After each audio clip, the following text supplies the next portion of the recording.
اور یہ جو خطبہ غدیر کا ہے یہ نبی صلی اللہ علیہ وآلہ وسلم کہ حجۃ الوداع کے بعد کا خطبہ ہے، یہ اسے بھی سپرسیڈ کرنے والا ہے۔ اور آپ علیہ السلام کی وفات سے چند مہینے پہلے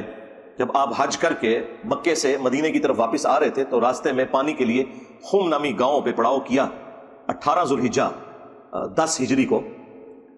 اور نبی صلی اللہ علیہ وآلہ وسلم کے لیے اونٹ کے پالان کا ممبر بنایا گیا۔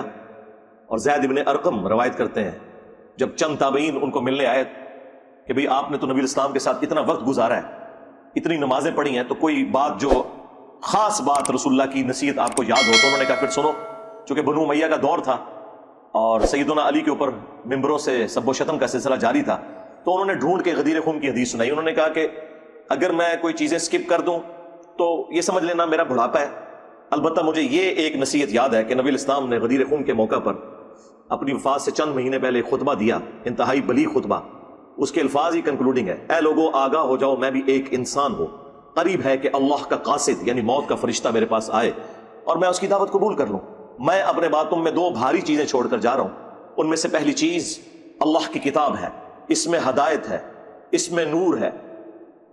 یہ اللہ کی رسی ہے جو قرآن میں ہے نا، وَاعْتَصِمُوا بِحَبْلِ اللَّهِ جَمِيعًا وَلَا تَفَرَّقُوا، تم سب کے سب مل کر اللہ کی رسی کو مضبوطی سے پکڑ لو اور فرقوں میں مت بٹو۔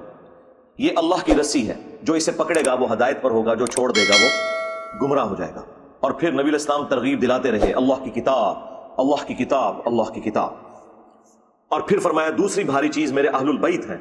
میں اپنے اہل البیت کے معاملے میں تمہیں اللہ کا خوف دلاتا ہوں، میں اپنے اہل البیت کے معاملے میں تمہیں اللہ کا خوف دلاتا ہوں، میں اپنے اہل البیت کے معاملے میں تمہیں اللہ کا خوف دلاتا ہوں۔ 3 دفعہ فرمایا، لیکن امت بالکل الٹ چلی، نہ قرآن کو پکڑا عقیدوں کے لیے اور نہ اہل البیت کو زندہ چھوڑا۔ نبی علیہ السلام کو قبر مبارک میں گئے صرف 50 سال گزرے ہیں اور آپ کی پوری اولاد ذبح کر دی گئی۔